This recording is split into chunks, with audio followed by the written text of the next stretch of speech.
21 લોકોના મોત થયા છે. માતમ હોવું જોઈએ ને. આ લોકો ક્રિકેટને ગેડી દંડા રમતા હશે. જાઓ જોઈ આવો.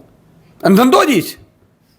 એને એને એને ગેડી દડા રમવા ગમે, એને બોલ ફેંકવા ગમે, તાળીઓ પાડવી ગમે, સીન સપાટા ગમે, રીલ્સ બનાવવી ગમે, આવું બધું બહુ ગમે. હાલી હું નીકળ્યા છો તમે. ગુજરાતની પથારી ફેરવી દીધી સાહેબ આટલા વર્ષોમાં. અને અદાણીને તમે જમીન કેટલી આપી? ગુજરાત તમારા બાપનું છે, તમે વેચવા માંડ્યા છો. 27 સુધીમાં મને લાગે છે કે અમારી સરકાર આવશે એ પહેલાં તો બધું ગુજરાત વેચી નાખશે. એટલું તો દેવું છે ગુજરાત ઉપર અત્યારે. અમને હવે ચિંતા થશે કે સરકાર આવશે તો કામ શું કરીશું? રહેવા દેશે તો ને. 22માં પ્રજાએ ભૂલ કરી, અત્યારે બધી ગોચરની જમીનો પધરાવવા માંડ્યા છે, સરકારી જમીનો. હમણાં અદાણીએ અમદાવાદ ને ગાંધીનગર વચ્ચે કેટલી જમીનો માંગી વિચાર કરો તમે.